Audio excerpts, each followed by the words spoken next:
Assalamualaikum students, welcome to RPS and this is your teacher Iful Nisa. आज हम पढ़ेंगे class 11th का English का चैप्टर नंबर 1 जिसका नाम है the portrait of a lady. तो चलो स्टार्ट करते हैं हम इसकी समरी पढ़ना। ओके, वेट करो 2 मिनट आप लोग स्टूडेंट्स। आपको पता है मतलब मेरा अपना 10th का बोर्ड एग्ज़ाम चल रहा था इसलिए मैं वीडियोस नहीं बना पा रही थी। तो आज मैंने प्रॉमिस अपने आप में ठानी थी। मुझे बोल रहे थे ऐसे बहुत सारे सब्सक्राइबर्स बोल रहे थे कि आप क्यों नहीं वीडियो डाल रही हो। मैंने मतलब उनको फिर बोला कि कोई बात नहीं, मैं डालूंगी वीडियो, आप वेट करो, मंडे से डालूंगी। तो आज मंडे था, मैंने सोचा आज बिस्मिल्लाह करके वीडियो डाल ही लेते हैं। तो पोर्ट्रेट क्या होता है? पोर्ट्रेट का मतलब होता है किसी चीज़ की तस्वीर बनाना। ओके, पेंटिंग नहीं करते हैं जैसे, उसी चीज़ को आप पोर्ट्रेट बोलते हो। ओके, पोर्ट्रेट तस्वीर। ओके, तो पोर्ट्रेट ऑफ अ लेडी, यहाँ पर एक औरत की तस्वीर बनाई जा रही है। Okay, portrait of a lady एक रियल स्टोरी है, एक सच्ची स्टोरी है। किसके बारे में? जो दादी माँ है किसकी? राइटर खुशवंत सिंह की। ठीक है, तो यहाँ पर क्या ये बोलता है कि जो खुशवंत सिंह है उसको याद आता है कि उसकी दादी माँ जो थी वो एटर्नली ओल्ड वुमन थी। मतलब एटर्नली ओल्ड वुमन मतलब वो बुजुर्ग थी, उसके पूरे सफ़ेद बाल हो गए थे, ऑल जो होते हैं ना बूढ़े, वो सब उसमें था। वो बूढ़ी थी, उसको झुर्रियाँ थी, वो एटर्नली ओल्ड लेडी थी। The writer tells us the story of his childhood that he spent with his grandmother over the years. तो राइटर हमें अपने बचपन की स्टोरी बताते हैं जो उसने टाइम बिताया अपनी दादी माँ के साथ। वो कहता है कि सालों पहले भी जब मैंने उसको देखा वो वैसी ही थी जैसी वो अभी है। वो अपना रिश्ता बताते हैं उसकी दादी माँ के साथ, जो उसकी हर एक रोज़मर्रा की जो उसकी एक्टिविटीज़ थी उसके बारे में बताते हैं, और कैसे वो मैच्योर हो गया, कैसे वो मैच्योर हो गई एज अ कैरेक्टर, उसके बारे में सब बताया गया है। वो कैसी कैरेक्टर थी, ठीक है, उसकी रिलेशनशिप के बारे में। ठीक है, और वो डिस्क्राइब करता है उसकी अपीयरेंस, मतलब अपीयरेंस वो कैसी थी। ठीक है, उससे हमारे दिमाग में एक इमेज आती है, रीडर्स जो पढ़ रहे हैं ना उससे रीडर्स के दिमाग में एक इमेज आती है। ओके, माइंड में उनके इमेज क्रिएट करता है ये बात। और वो इंटेंसिवली एक रिलीजियस पर्सन थी, मतलब वो एक रिलीजियस पर्सन थी। रिलीजियस मतलब मजहबी, वो बहुत ज़्यादा अपना ना वो पूजा पाठ करती थी, वो रिलीजियस वुमेन थी। It was hard for him to believe that she was beautiful like most women. ये उसके लिए बहुत मुश्किल था ये मानना कि वो बहुत खूबसूरत थी जैसे बाकी औरतें अपनी जवानी में होती थी। वो उसको अपने बचपन की स्टोरीज बताती थी कि बचपन में कैसे वो कौन सी चाइल्डहुड गेम्स खेलती थी, और फेरी टेल्स उसके लिए जो वो उसको कहते हैं जब मतलब अपने जो बड़े होते हैं ना दादी माँ, मतलब हते लखचार सित कने, तो वो सब जो हम सुनाते हैं ना वो बच्चों के लिए वो फेरी टेल्स जैसा ही लगता था। जैसे हम शाम को बैठे थे, फिर मेरी नानी भी बोलती थी असिस लकड़ वर्सेस मतलब गिंदन पन्नन दोस्तन से, तो ये सब क्या लगता है, ये सब फेरी टेल्स ही लगता है बच्चों को तब। क्योंकि जो ये ऑथर था खुशवंत सिंह, ये भी तब छोटा बच्चा ही था।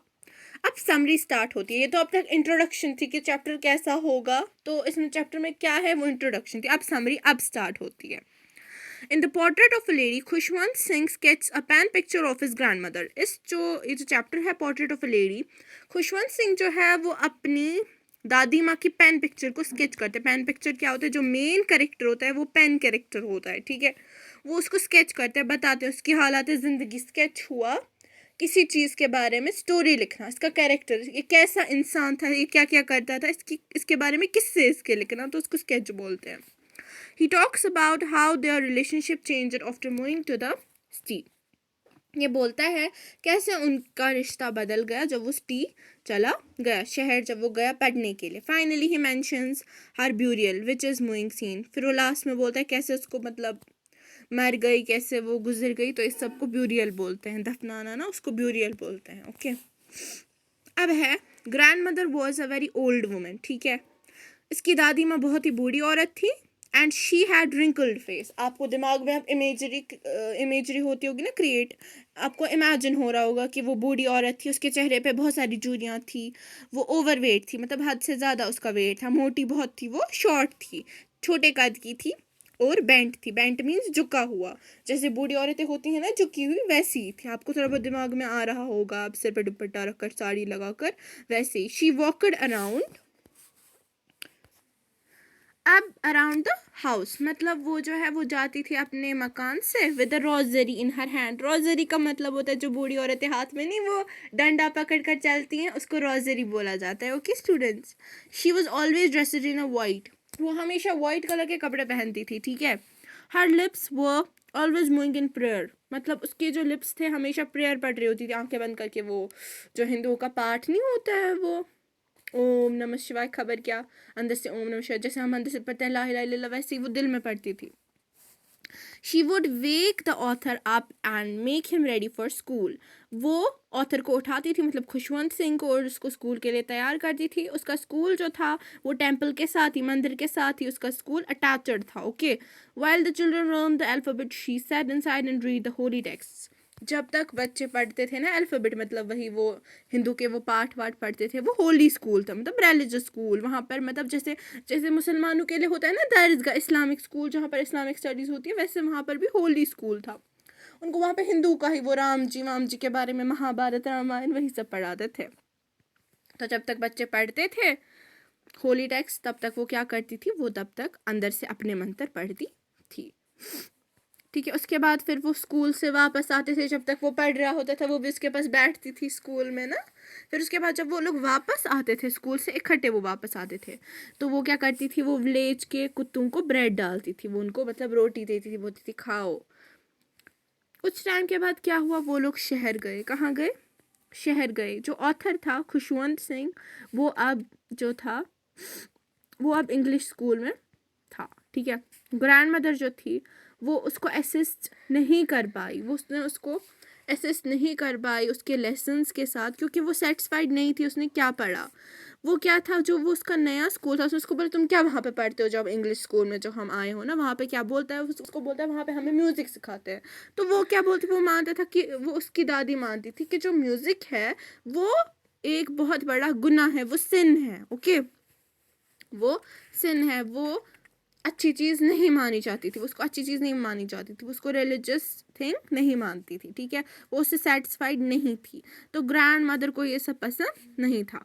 शी वॉज अपसेट, वो उदास हो गई, क्योंकि वहाँ पर रिलीजियस एजुकेशन नहीं थी। जो सिटी में उसका नया स्कूल था इंग्लिश स्कूल, इस स्कूल में क्या था, अब वहाँ पर ना ही वो गली के कुत्ते थे जिनको वो ब्रेड्स डालती है ना, इससे अब क्या हुआ, अब वहाँ पर स्पैरोज थे, है ना, डालते हैं ना, बर्ड्स को नहीं डालते मकई, मेरा जो मतलब मेरा जो नानू था वो भी डालता था बर्ड्स को, मकई डालता था, तो वो उनको मकई डालती थी। ओके, अब क्या हुआ, कुछ टाइम के बाद जब ऑथर इंग्लैंड गया अपनी एजुकेशन को कंटिन्यू करने के लिए, वो उदास नहीं थी। जब वो स्टेशन उसको लेने गई, बिड हुआ, उसने उसको स्टेशन छोड़ा। ओके, बिड हुआ, उसने उसको स्टेशन तक साथ गई।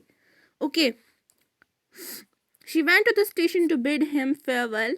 She kissed the author to as they parted ways, मतलब उसके बाद उनके रास्ते अलग अलग हो गए। उसने उसको स्टेशन तक साथ गई, उसके बाद उनके रास्ते अलग अलग हो गए। When he returned after 5 years, उसके बाद वो 5 सालों के बाद वापस आ गया, और फिर वो उसको रिसीव करने गई। बिड हुआ छोड़ना, रिसीव हुआ वापस लाना। Okay, she didn't seem to have a aged a day, उस टाइम वो उतनी भी एजड नहीं लग रही थी। she was already reciting her prayer, वो क्या कर रही थी, वो अंदर से वही वो प्रेयर्स पढ़ती जो था, उसको आदत था पढ़ना, वो अंदर से वही।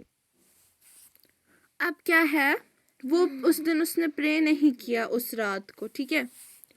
और उसने क्या किया, उसने अपने साथ एक ड्रम लाया था, उससे उसने फ़ोन कॉल की, मतलब ड्रम को ज़ोर से वो स्टिक से नहीं बजाते हैं, उसको फ़ोन कॉल की। यहाँ पर नहीं, उसने फ़ोन नहीं किया, फ़ोन कॉल मीन्स उसने ड्रम को ज़ोर से स्टिक से बजाया, ड्रम की आवाज़ हो गई और सारी औरतें मोहल्ले की वहाँ पर आ गई। शी संग सॉन्ग, क्यों, ताकि वो अपने अच्छे से अपने जो ग्रैंड सन थे जो 5 साल के बाद आए उन सब के थे, तो उनको वेलकम किया उसने। उसके बाद क्या हुआ, वो वहाँ से गई।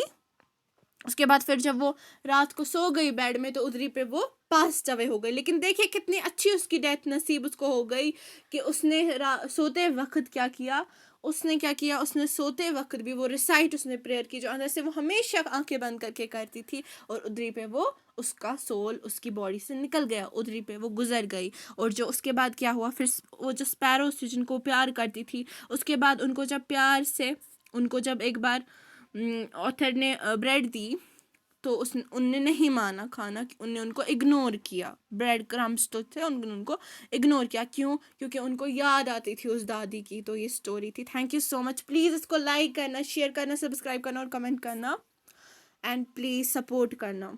ओके, आपको मतलब अच्छा लगे या बुरा लगे, पर प्लीज़ आप मेरे को कमेंट करके बताओ। और नेक्स्ट क्लास में, नेक्स्ट चैप्टर में मैं आपको क्या करवाऊंगी, इसके क्वेश्चन आंसर्स और बुक वर्क। ओके, अल्लाह हाफिज़, बाय बाय, टेक केयर।